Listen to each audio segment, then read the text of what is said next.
Horse training के पीछे राजद। विधायकों के पैसे लेने के आरोप पर बोले जेडीयू प्रवक्ता। बिहार में विधायकों की खरीद फरोख्त के मामले में आरोप प्रत्यारोप का दौरा चल रहा है। अब जेडीयू ने दावा किया है कि एनडीए सरकार के विपक्ष मत के दौरान हॉर्स ट्रेनिंग के पीछे राजद है। जेडीयू प्रवक्ता नीरज कुमार ने मीडिया से बातचीत में इस मुद्दे पर अपनी बात रखी है। मीडिया से बातचीत करते हुए नीरज कुमार ने विधायकों के पैसे लेने के मुद्दे पर कहा कि इस पर उनकी पार्टी सही समय आने पर सही फैसला लेगी। 25,000 बाढ़ पीड़ितों के खाते में डायरेक्ट भेजे जाएंगे पैसे। बिहार के सुपौल जिले में कोसी नदी के जलस्तर में लगातार गिरावट दर्ज की जा रही है, जिस कारण बाढ़ पीड़ित सहित अधिकारियों ने राहत की सांस ली। बताया गया है कि आगामी 9 अक्टूबर को चेन्नई 25,592 बाढ़ पीड़ित परिवारों को 7,000 रुपए की राशि डायरेक्ट बैंक खाते में दी जाएगी। मालूम हो कि कोसी नदी के जलस्तर बढ़ने के कारण बीते दिनों बाढ़ में सैकड़ों घर विलीन हो गए थे। बिहार को बाढ़ से बचाने के लिए चार बाजार बनाने की तैयारी है। जल संसाधन मंत्री ने इस बात की जानकारी दी है। इधर सीतामढ़ी जिले में बागमती नदी नरम पड़ी तो लखनदेई नदी उफान गई है। लखनदेई के उफान में सोमवार सुबह शहर के रिंग बांध पीली कुटी रोड में हनुमान मंदिर का एक हिस्सा समा गया। मोदी नीतीश लालू की तारीफ करके बीजेपी जेडीयू आरजेडी के ही खिलाफ वोटर को भड़का रहे Prashant Kishor. BJP JDU RJD के वो वोटर्स जो एक को हराने के लिए दूसरे को वोट करते हैं, उनको विकल्प देकर बिहार में जन स्वराज पार्टी की सरकार बनाने का सपना देख रहे प्रशांत किशोर मीठा हमला कर रहे हैं। पीके के नाम से मशहूर प्रशांत किशोर एक तरफ नरेंद्र मोदी, नीतीश कुमार और लालू यादव की तारीफ करते हैं तो दूसरी तरफ उसी प्रशंसा पर सवार होकर वोटर को भड़काने की कोशिश करते हैं। कब होगी बीपीएससी की परीक्षा, सामने आई संभावित तारीख।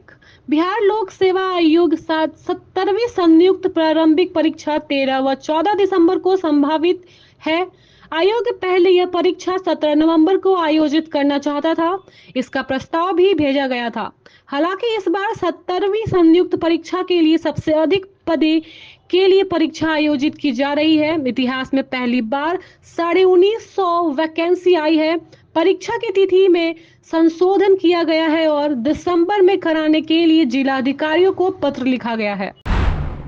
पटना एयरपोर्ट के नजदीक से हटाएं मांस मछली की दुकानें, फरमान जारी। पटना एयरपोर्ट के आसपास स्थित मांस मछली की दुकानों पर अब एक्शन लिया जाएगा। प्रमंडलीय आयुक्त मयंक वरवड़े ने नगर निगम के अधिकारियों से कहा है कि बार बार निर्देश के बावजूद पटना एयरपोर्ट के आसपास से मांस मछली की दुकानें क्यों नहीं हटाई जा रही हैं। ऐसे दुकानों के कारण एयरपोर्ट के आसपास पक्षियों का जमावड़ा हो रहा है। बिहार में अच्छी प्रगति हो रही है, बीवीआर सुब्रमण्यम।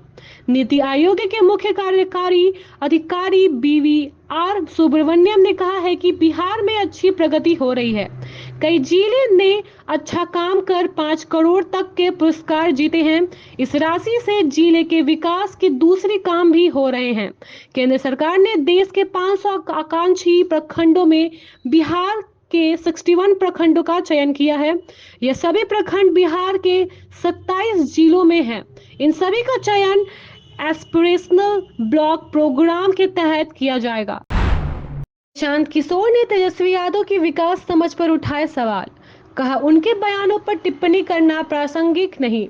जन स्वराज पार्टी के संस्थापक प्रशांत किशोर ने बिहार के पूर्व उप मुख्यमंत्री और नेता प्रतिपक्ष तेजस्वी यादव को लेकर कहा उन्हें विकास की कितनी समझ है और उनके बयानों पर टिप्पणी करना कितनी प्रासंगिक है, यह विचारणीय है। प्रशांत किशोर ने कहा कि तेजस्वी यादव जब जाति की बात करते हैं तो उस पर टिप्पणी की जा सकती है। रंगदारी, बालू माफिया, शराब माफिया पर बात करें तो भी टिप्पणी की जा सकती है। अपराध पर बात करें तो भी चर्चा हो सकती है, लेकिन जब तेजस्वी यादव विकास के मॉडल पर चर्चा करते हैं तो यह हास्यास्पद लगता है। बिहार में शिक्षकों को ट्रांसफर पॉलिसी पर सियासत तेज। बिहार में शिक्षा विभाग ने नई शिक्षक स्थानांतरण एवं पदस्थापन नीति लागू कर दी है। नीतीश सरकार ने नई ट्रांसफर नीति का ऐलान कर दिया है। बीपीएससी से पास और सक्षमता परीक्षा पास नियोजित शिक्षकों का इस साल ट्रांसफर होगा।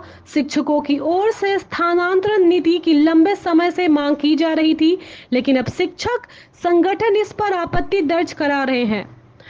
बिहार सरकार द्वारा जारी की गई नई पदस्थापन एवं स्थानांतरण नीति पर बिहार विद्यालय अध्यापक संघ को कई आपत्तियां जताई हैं। चिराग ने रामविलास पासवान के लिए मांगा भारत रत्न। मोदी सरकार को लेकर कही ये बात। केंद्रीय मंत्री चिराग पासवान ने अपने पिता रामविलास पासवान के लिए भारत रत्न की मांग की है। उन्होंने कहा कि उन्हें उम्मीद है कि सरकार उनके पिता को इस सम्मान से नवाजेंगे। चिराग ने खगड़िया में पुण्यतिथि कार्यक्रम में भाग लेते हुए कहा कि उनके पिता की कमी हमेशा महसूस होती है और वह अपने उनके सिद्धांतों पर चलने का प्रयास कर रहे हैं। उन्होंने प्रधानमंत्री नरेंद्र मोदी पर विश्वास जताया और कहा कि उन्हें मांग करने की आवश्यकता नहीं है। नीतीश कुमार को मिलेगा भारत रत्न। जेडीयू नेता की मांग का चिराग ने भी किया समर्थन। बिहार के मुख्यमंत्री नीतीश कुमार को भारत रत्न देने की मांग तेज हो गई है, जिसे जेडीयू के महासचिव छोटू सी ने उठाया और केंद्रीय मंत्री चिराग पासवान ने समर्थन किया है। चिराग ने कहा कि नीतीश कुमार का राजनीतिक अनुभव महत्वपूर्ण है और वे संघर्ष करके इस मुकाम तक पहुंचे हैं। बिहार राजस्व सेवा में 95 अधिकारियों का तबादला। कई अंचलों में नए राजस्व पदाधिकारी तैनात। बिहार में भूमि सर्वेक्षण में अधिकारियों की कमी को देखते हुए राजस्व एवं भूमि सुधार विभाग ने 95 अधिकारियों का तबादला पदस्थापन किया है। इसमें कई अधिकारी पदस्थापन की प्रतीक्षा में थे। विभाग ने राजस्व अधिकारी और सहायक बंदोबस्त पदाधिकारियों के रिक्त पदों को भी भर दिया है। ये अधिकारी विभिन्न जिलों में तैनात किए गए हैं। भाजपा में बांटो और राज करो नीति के खिलाफ एकजुट होने का समय। डॉक्टर अजय। कांग्रेस के वरिष्ठ नेता डॉक्टर अजय कुमार ने जमशेदपुर के कांग्रेस कार्यकर्ताओं को एक खुला पत्र लिखकर भाजपा की बांटो और राज करो नीति के खिलाफ एकजुट रहने का आह्वान किया है। उन्होंने भारत की विविधता और धर्मनिरपेक्षता पर जोर देते हुए कहा कि झारखंड में इंडिया गठबंधन सरकार समाज के अंतिम व्यक्तित्व तक विकास पहुंचाने का प्रयास कर रही है। 40,000 वेतन पर काम कर रहे नशाखुरानी गिरोह के 3 सदस्य गिरफ्तार। धनबाद रेलवे स्टेशन पर आरपीएफ ने एक नशाखुरानी गिरोह के 3 सदस्यों को गिरफ्तार किया है, जो 40,000 रुपए मासिक वेतन पर काम कर रहे थे। यह गिरोह यात्रियों को नशीली चीज देकर उन्हें लूटता था। गिरफ्तार किए गए सदस्यों में औरंगाबाद निवासी वीरेंद्र सिंह, गया निवासी सूरज कुमार और औरंगाबाद निवासी सुनैना देवी शामिल है। गिरोह का सरगना अनिल सिंह, जो फरार है, अपने भाई सुनील और चंदन के साथ गिरोह चलाता था। झारखंड में ईडी की छापेमारी। टीडीओ के घर से बरामद हुआ कैश। प्रवर्तन निदेशालय ने झारखंड में धनबाद के टीडीओ दिवाकर प्रसाद द्विवेदी, वकील सुजीत सिंह और अन्य के ठिकानों पर छापेमारी की। यह कार्रवाई भूमि घोटाले से जुड़े एक मामले में दर्ज एफआईआर के आधार पर की गई थी। डीटीओ के घर से भारी मात्रा में नकदी बरामद किए गए हैं।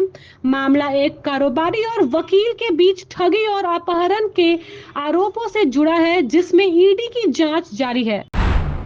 झारखंड ऊर्जा निगम से 109 करोड़ फर्जी खाते में ट्रांसफर। एसआईटी की छापेमारी। झारखंड ऊर्जा उपदान निगम लिमिटेड के खाते में 109 करोड़ रुपए झारखंड पर्यटन विकास निगम के फर्जी खाते में ट्रांसफर का मामला सामने आया है। इस घोटाले की जांच के लिए डीजीपी अनुराग गुप्ता के निर्देश पर सीआईडी और एटीएस की संयुक्त एसआईटी ने रांची, रामगढ़, मुजफ्फरपुर और कोलकाता में छापेमारी की है। जांच के दौरान 35 करोड़ रुपए फ्रीज कर दिए गए हैं। दिल्ली में बीजेपी का मंथन। झारखंड में एसटी सीटों पर जीत के लिए मास्टर प्लान। झारखंड विधानसभा चुनाव को लेकर भाजपा ने एनडीए गठबंधन में सीट शेयरिंग और प्रत्याशियों के चयन पर मंथन किया। राष्ट्रीय अध्यक्ष जेपी नड्डा की अध्यक्षता में हुए बैठक में केंद्रीय गृह मंत्री अमित शाह और अन्य नेताओं ने भी भाग लिया। संताल परगना और कोल्हान की एसटी सीटों पर विशेष फोकस करते हुए पार्टी झामुमो को घेरने की रणनीति बना रही है। सीएम हेमंत सोरेन का आदेश, गोगो दीदी योजना पर कार्रवाई के लिए उपायुक्तों को दिए निर्देश। मुख्यमंत्री हेमंत सोरेन ने झारखंड में सभी उपायुक्तों को चुनाव आयोग के दिशा निर्देश का पालन करने का आदेश दिया है। भाजपा द्वारा गोगो दीदी योजना के तहत महिलाओं को 2100 रुपए देने का फॉर्म भरवाने पर झामुमो कार्यकर्ताओं की शिकायत के बाद यह कार्रवाई की गई। भाजपा के प्रदेश अध्यक्ष बाबूलाल मरांडी ने सीएम के निर्देश पर विरोध जताया है और कहा है कि वह खुद इस योजना का फॉर्म भरवाने का काम करेंगे। डेंगू रोकथाम में लापरवाही पर उपायुक्ता ने जताई नाराजगी। धनबाद के उपायुक्ता सह जिला दंडाधिकारी माधवी मिश्रा ने स्वास्थ्य विभाग की धीमी कार्यशैली पर सख्त नाराजगी जताई है। इसमें सुधार के कड़े निर्देश दिए हैं। उन्होंने कहा है कि स्वास्थ्य सेवाओं में लापरवाही बर्दाश्त नहीं की जाएगी। सोमवार को समाहरणालय में डेंगू, चिकनगुनिया, जापानी और मलेरिया की रोकथाम, जांच और उपचार के मुद्दे पर समीक्षा बैठक हुई। उपायुक्ता ने टेस्ट किट की उपलब्धता, दवाओं की आपूर्ति, एंटी लॉर्वी छिड़काव और सफाई कार्यों पर जोर दिया है। केतारी बागान रेलवे फाटक पर ओवरब्रिज निर्माण। केतारी बागान रेलवे फाटक पर 540 मीटर लंबा ओवरब्रिज बनाया जाएगा, जिसकी कुल लंबाई अप्रॉक्स रोड के साथ मिलाकर 920 मीटर होगा। इस परियोजना से केतारी बागान, स्वर्णरेखा नगर, विध्वंसनी नगर, द्वारिकापुर, अध्योपुर, नामकुम बस्ती और मुंडागढ़ा जैसे क्षेत्रों में लगभग 50,000 लोगों को जाम की समस्या से निजात मिलेगी। ओवरब्रिज के निर्माण पर करीब 33 करोड़ रुपए खर्च होंगे और इस 13 महीनों में पूरा करने का लक्ष्य रखा गया है। Thank you so much for watching this video. Don't forget to like, comment, share, and subscribe.